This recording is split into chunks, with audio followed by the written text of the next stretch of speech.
And we are live. Welcome back. You've reached a Mecca moment here with the boys at the Mecca of Banter. Here to recap maybe one of the worst performances I've ever personally watched from St. Louis, but I'm not trying to rip into it off the jump here. Obviously, we've been going over the games the last couple of weeks. We've had a lot to hit on quickly. And I think we had more thoughts on this one than we've had on the last two combined. So we wanted to hop in the booth, provide some insight, jokes, comic relief, lightheartedness. We'll see what we can do. We'll check in. Yo, what's up, brother? What's going on, fellas? I guess I'm excited, but not excited to be here. It's been such a weird feeling for me because I've gone my whole life supporting United and just saying directly what I feel. It's kind of almost like an adjustment period, especially when City's not doing well, to still just want to tee off. So we'll see kind of how my blood gets boiling as we get going here. But tough result last night. But happy just to recap and I think there are a few positives we can take from it as well. But yeah, good to see you boys. Yep, and we're year two. I'm not ready to tear the club down yet, start over, rebuild, but sometimes I agree. It's reactionary. That's what we're here for. We're the armchair analysts. We're gonna talk our stuff. So, Hen, what's up, man? What's up, fellas? I'm in the same boat. I think I don't know. I might have gotten an award yesterday for tweeting most tweets per hour than I ever did in the history of our Twitter account last night. I just had some things to say last night, and I was like, Twitter is my outlet. So. But I saw you rolling, and I had to stop. I was going as well, and I was like, all right, he's got it. He's got it for tonight. Yeah. I was responding to people that I had no business responding to. I was inserting us in conversations that did not include us. So yeah, it is weird. I'm in the same boat as you are, Dubs, where I'm normally just fiery when it comes to, the Prem. And I forget that not that we can't say stuff because we have an audience, but people pay attention to what we say, and I'm I think we gotta chill a little bit. So I'm excited to dive in too. I wish it was under better circumstances, but fellas, I woke up this morning just still the fuck was that? So that's just basically how I'm feeling right now, but glad to be here. Yep. We were going to hit our rate limit last night because you're looking at probably the three most active members of the Mecca on Twitter. And I did the same thing, Dubs. I was my favorite tweets on the feed had already been sent from our account. I was like, all right, Hen's popping off here. This, it was better for me personally to stay off Twitter. I'm glad someone was doing the job that needed to be done. But yeah, I sleep with my phone in a different room, and I was this is way too much information. But we're we're getting ready for bed because it's 11:30 or whatever it is, and Paige is in bed, and I have my shirt off. I'm just in my boxers. I'm standing in my kitchen with my phone plugged into the wall, fucking on Twitter, yep. Just wreaking havoc. So yeah, my last 4 tweets that I sent last night were all just in a position I should have never been in. So I can guarantee you, including people in this recording, that you were not the only person doing the exact same thing. Brother, I was scrolling. I'd brush my teeth. Night was over, and I was just getting angry. 100%. Let's go through it. St. Louis City lost 1-0 last night to Houston Dynamo FC, 2-2 on the aggregate. Away goal rule takes Houston through. And it was just from the jump not good.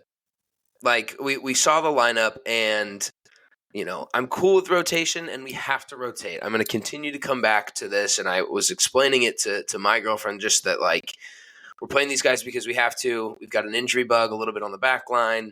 There's things that you can't control, and fitness is super important. We saw that it played a huge role in our run last year. So, rotation. That's just what I'm ending all of this with. But even with rotation, you want to play a style and system. We saw the lineup. Watts is playing out of position at left back. Derwinski in at right. Wenzel, Nilsson, who was a surprise in my mind. Totally. Wenzel was not. We had Durkin, Kojima, Vasilev, Ostrak, Big Sam, and then Klaus. So we could have scored goals. Like the personnel was there. The instructions weren't there. Like the style wasn't there. And it was just unbelievably frustrating. And we're the team that always, we never want to have a ton of possession. We never dominate possession. We're never asked to break down a low block. We kind of do that. So to a certain degree, that's fine. The press wasn't there. I've said this twice now. Not a whole lot of gigging in that press. It was pretty empty, but yeah, like hop in, just find where you think. I feel like for me, obviously we knew there was going to be a ton of rotation, and I tweeted this yesterday from the Mecca account that oftentimes these knockout games they come down to the coach. And I know I'm sure you guys have your thoughts on just Carnell and how we set up, but with the away goals, to me the approach that like you take in this game is you score once, you score first. And I know it's not like analytics, there's so much more to the game, but you score first. It's extremely hard for Houston to even get back into the game at all. Yep. And so to me, I just don't understand whether it was by design, whether it was tactics going into the game to sit in and not necessarily go for it. Like to me, I think we should have come on and go for it. You go out, you score a goal. All of a sudden, Houston is playing on the back foot. They're down 2. You have that away goal. They need 3 to beat you, essentially.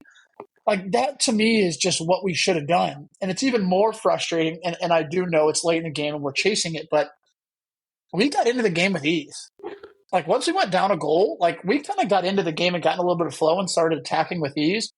And that to me as a fan is even more frustrating. Because to me, why not take the game in your own hands and say, let's go score a goal? Like we're already decently defensively sound enough. We typically hit from the counter anyway. Like that's just how we play. Yeah. We're expecting to not have the ball. But to me, it just didn't seem like we went for it at all. And then all of a sudden, Houston scores in the second half, and we're playing. Then all of a sudden, we need that away goal just to bring it back. And it's like you're already down at that point. Not that you've already lost, but to me, that's where you kind of already have. And so the approach, whether that be Carnell, and obviously he deserves some criticism with the setup and sort of the personnel he played. Injuries aside, that Houston team was very injured as well. Very, very, very injured as well. And to me, that's one of those away. You can't sit there and say that the stadium was an environment that was tough to play in because there was nobody there. So why not go for it? I would have loved to see us in a knockout stage game, go try to score 1 or 2 goals, and then be able to sit in those 2 blocks and defend a little bit. But we took the exact opposite approach, and it turned out to bite us in the ass. It's a microcosm of bigger things going on, isn't it? Like where you're just looking at the issues that now we've seen through 3 games, and the latest installment was blatantly obvious of, you mentioned it, of just wanting to see a system, you want to see an identity. Can't find it. I take us as three lads who watch a lot of footy. I think that we can at least see kind of what we're trying to do whenever we're watching any team. And well, let me back up. Any team that's not us, we can pretty much figure that out. But it's been insanely difficult over the last 3 games to figure that out at all of what the game plan is. And I think it's so frustrating in that. And Dobes, you hit it spot on of like, you do go for, you make it difficult with the away goal if you score. But to not even look like you're trying to make it dangerous at all. It doesn't make any sense. And like, I mean, for the majority of the game, like Kojima looked like he couldn't find the game at all. Like Ostrak was a ghost again. That's like the 3rd time he's seen the pitch this season in 3 games. And you haven't noticed a single thing that he's done. Like, it's just not good, man. And I can't even tell, like, Wenzel came in and put in a shift, but I can't tell if he actually put in a shift because it was a good performance or it was because everyone else was just like dreadful and he just put in like a 7 out of 10. Like, I don't know, man. I can't figure it out. This Klaus is a 10. I can't figure that out. It's just tough. It's just tough right now. We've said it a bunch. I've said it a bunch, at least, and the 2 striker thing makes me so angry. But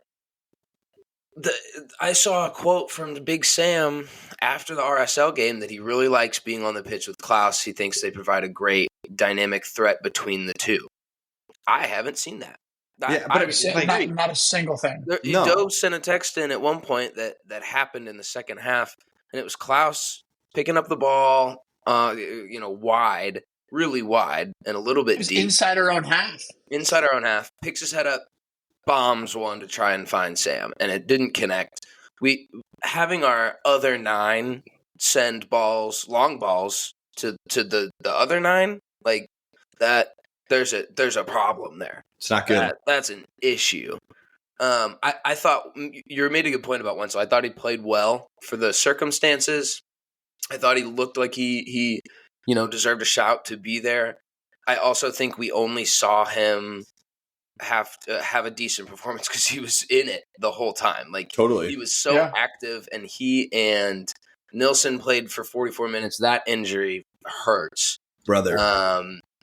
That one really hurts, and at that point, I don't blame Carnell because he was put in a rock and a hard place there. Like, we just called up our emergency young center back to play this game, no question. But our other 3 center backs are kind of hurt too. So that was tough, and to have Nerwinski slide over, man. Oh, could have ended it there. That. Couldn't have ended it there. Honestly, to be fair.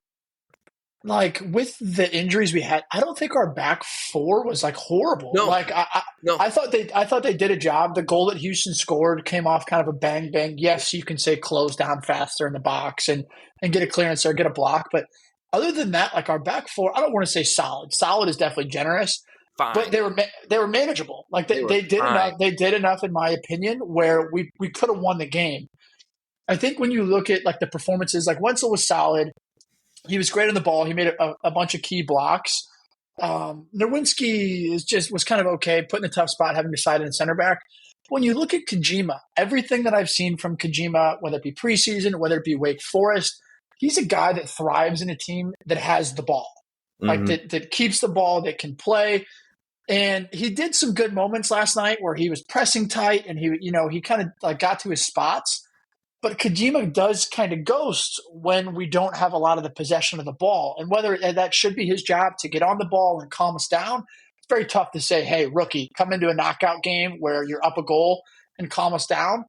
So it's very tough. It's very tough to judge performances like Klaus. I hear a lot of the fan base being like, I'm done with Klaus. I'm over Klaus, etc. I don't think he's been put in this exactly a position to succeed as well. Yeah. Like, I was sitting on the phone with my dad earlier talking about how Klaus is making runs, tracking back in our own half and trying to put in tackles, and he's sprinting all over the field. I appreciate the effort, but let's not pretend like that's where this guy's going to be successful ever. Like, that's just not the type of striker he is. And so we can judge him based off the performance, but I also think that comes down to coaching and putting your guys in the best spots where they can be successful. And I think you can say that about multiple guys on the field last night. They weren't put in a spot to necessarily be successful. Big Sam as well. Like, those guys aren't put in a spot to succeed. But I think like what I can't understand about it is like how like there's positionally successful, and maybe like Klaus playing at the 10 doesn't make sense. Like, we also take the most dangerous part of his game, which is like being in the box and around the box, and we completely take it away. It makes zero sense. But like the formation, like it almost looks like we're not even attempting to put anything together. And I think all of that is highlighted in the first half. Durkin gets taken down about 30 minutes in, just a normal foul, like nothing crazy, but literally he's on the ground and gets up, and the camera pans to him perfectly, yelling at Carnell twice, asking what the formation is. Twice saying, what's the formation? And that's your starting center midfielder asking the coach of what the formation is. Like, that's not like a good look, like that's not acceptable. So yeah, you look at these guys not being put in the best position to succeed, but I don't know. Like, I just feel like, again, I'm a no one. I have some soccer experience. I don't think I've ever been in a situation in a game where you just need to control the ball. And I haven't been like, I am one of these 11 guys, I can control the ball. Like I can put my foot on a ball. I can link up. You can take the game by the reins. It's so confusing to me. Like it doesn't look like we're doing anything, bro. Yeah, I mean, I completely. I think that's what's the most frustrating part about all of it, and it's not just the fact that we got knocked out. To me, that stuff happens. It's one game. You're dealing with a ton of injuries. But to me, it's the fact that we're 3 games in now, and all 3 games have gone the exact same way. We did beat Houston in the first leg. A couple great individual moments, and even last night, same thing could have happened. Big Sam, let's not pretend like he didn't have 2 moments that he probably should have scored. One of the 2, if not both of them. So we were in a position last night where we probably could have still advanced or scored. But it's like I say it with Man United all the time. You want to see an identity, and you want to see a style, and just a brand of soccer. And we haven't seen that in 3 games. And, we may get into a little preview of New York, but that's the biggest concern to me. It's you can accept defeats, you can accept losses one way or the other. That's going to happen over the course of how long the MLS season is. But doing it in a way where there's not even a little bit for us to be like, all right, we saw something, we can believe in it. We don't have any of that right now. So I don't want to, I don't know. I don't want to, I guess, cut the analysis of last night short or anything like that. But at some point we have to introduce the stat that's been floating around for at least, the last 2 weeks, which is we've had like 5 wins since July. So after we get back from the League's Cup performance last year where we get knocked out, we've won 5 games. And when we say that there's a microcosm of bigger things going on within the organization, like this isn't like new season. We just don't have the dogs firing yet. This is literally since the end of last year. We're still going through the same stuff. So that's where I get a little bit like, I mean, we have our notes from the season preview episode, and like I have my notes that I have on, but like one of the things that I talked about in that is like who's on the hot seat. Like I have Carnell on my hot seat of like, yes, he just got the extension. And yes, that's like a big deal. And as I learned on that podcast, like he only had a 1-year deal, so he had to extend. But like, I'm not bought into like what's going on with him. So like, it makes me nervous that like, we're going to continue this run of form, but he's going to be given this like grace period or whatever, because we had the success that we had last year. And like, we're just going to continue this run of form, and we're going on to perform, and then he's locked in for another year, and we're going to see this lack of identity for another 2 seasons. Like, I don't think we're blowing it out of proportion only 3 games into the season that like this is happening. I'm joining late, and I can already tell you're talking about Carnell. Yeah, bro. So, welcome, Nikki. That should just show in and of itself that we don't have an identity, and I'm scared as well that we gave him the green light way too early, because I had question marks at the end of the year.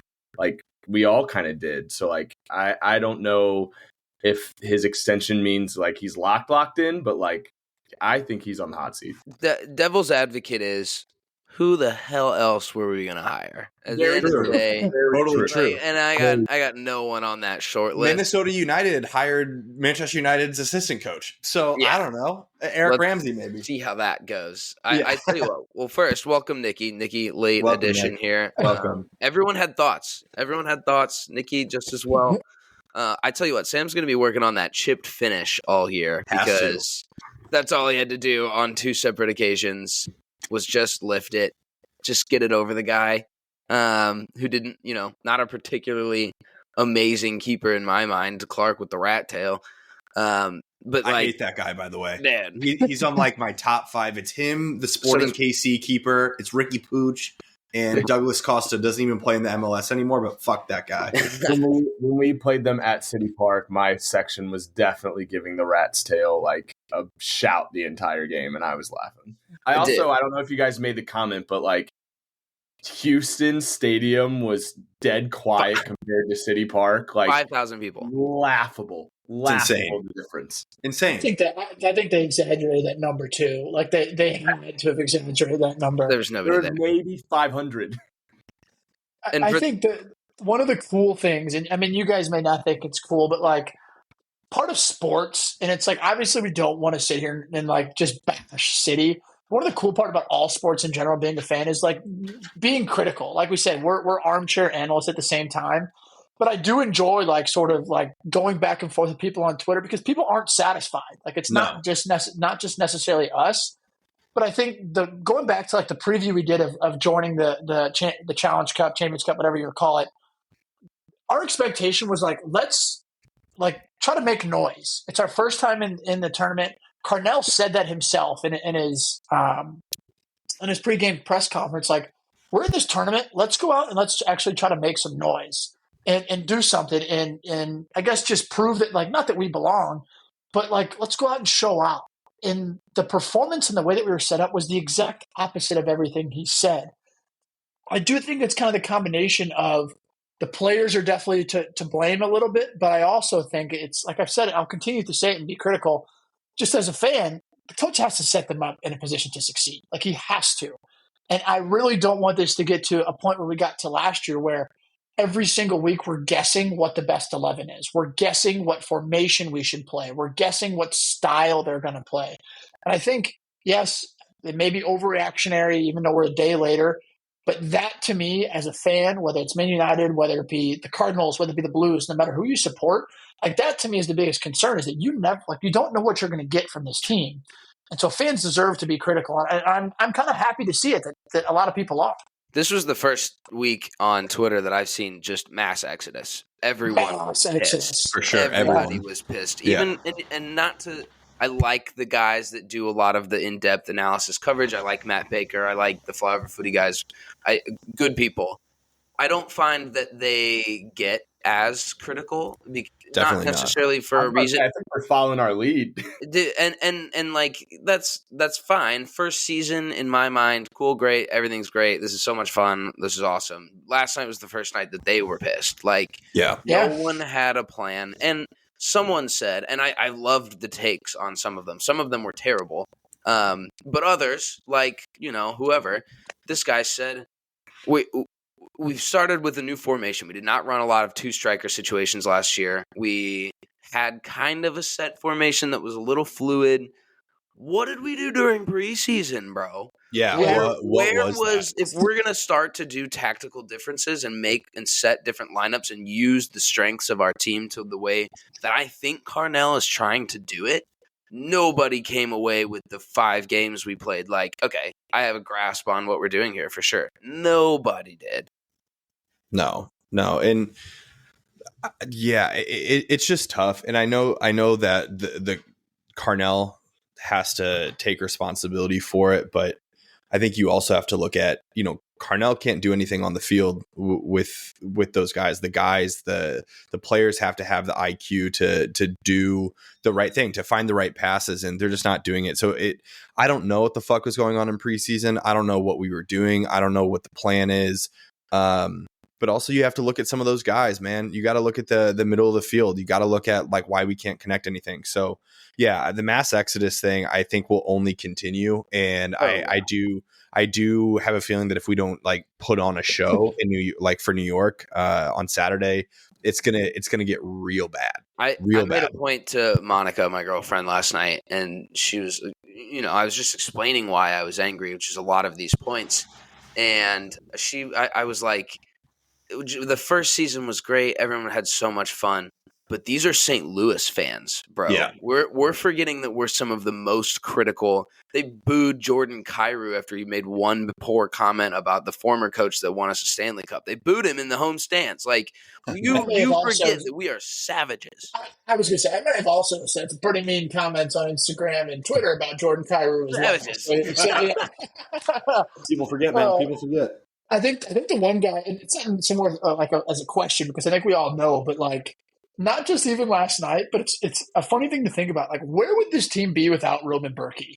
Oh my word! It was so good.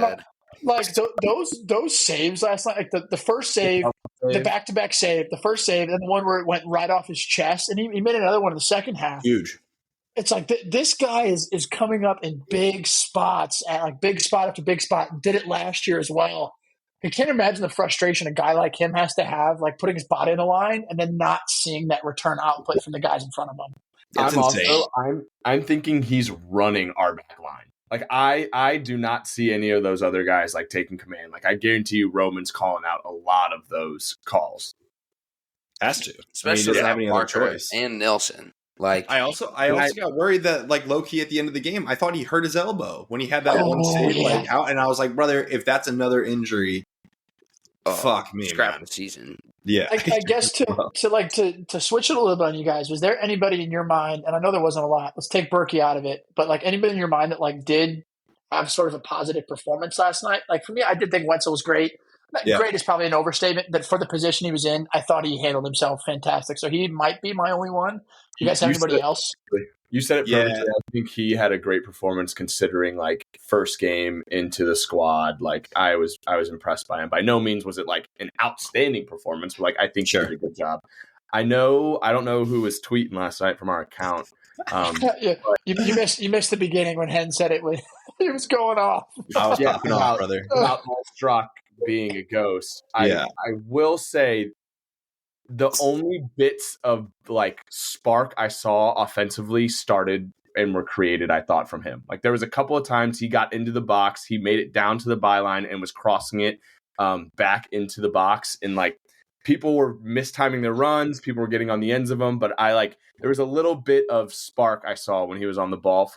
There were spurts, and so that's why I only made a mention into it in our group message, because I thought he had moments of brilliance, but by no means was there a lot of them. Like means take over the game or anything like that. But I did see a little bit of spark there.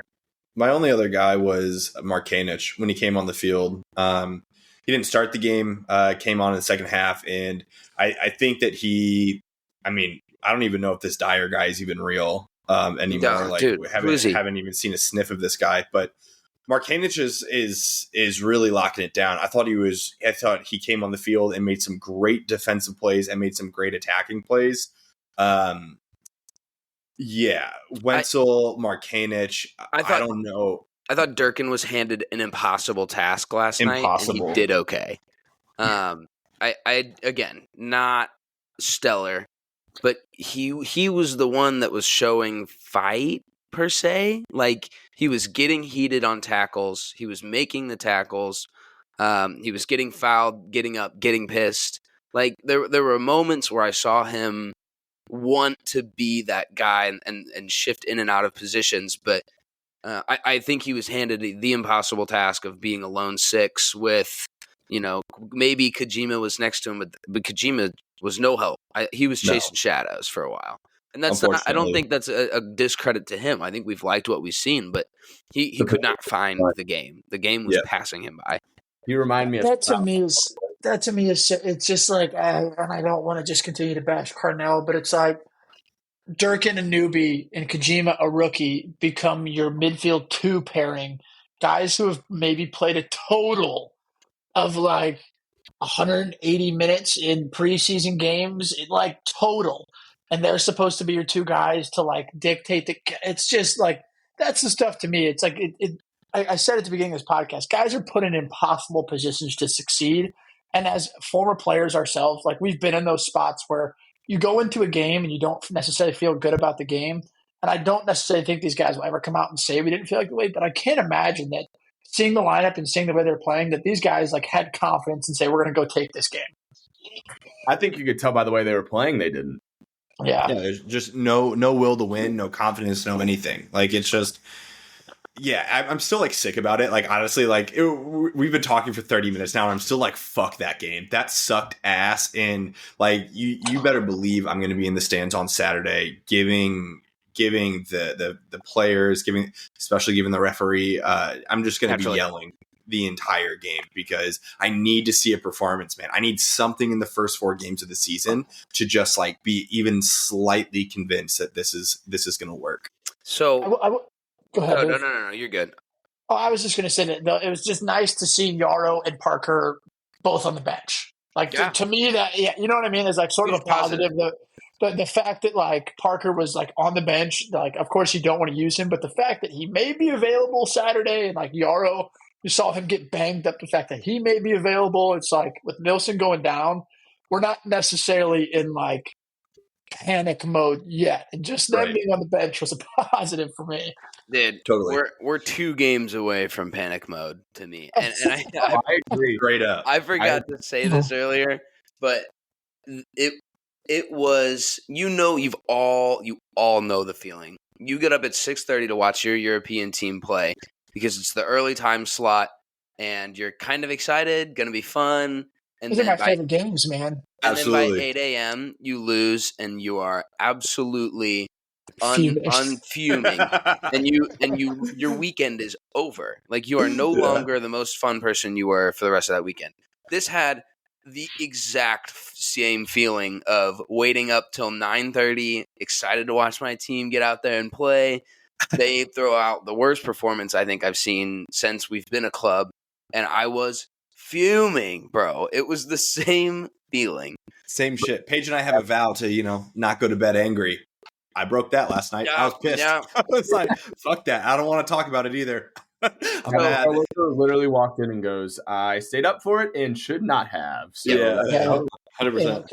Connor Shinobi a year ago is not staying up for that game, and I sat there 20 minutes into the game with 70 to 30 possession and highly contemplated going to get myself in bed. But I stayed up. I stayed up through it. So, wrapping up the conclusion, we could sit here an hour and talk about that performance, 100%. but we're Yes. not, because this is St. Louis. There's always something better on the horizons. We're not going to be the doom and gloom cats that you've all come to know on TikTok, and we're not out here calling for Carnell's head, although that day will be fun. Don't get me wrong. What do you want to see on Saturday? Like, who do you want to see? What do you want to see out of it? Do you have a formation? What are your thoughts? What are we going to leave with Saturday night, head to the pub after and be like, I liked that. That was good. If I can wave a magic wand,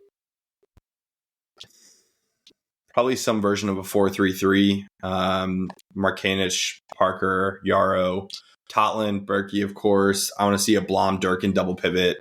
Leuven, I don't give a fuck if you like playing the 8 or the 6. Don't care if you're playing the 10. Like, that's what I was really about to say. We have to see a performance. Yeah, don't care. You're playing the 10.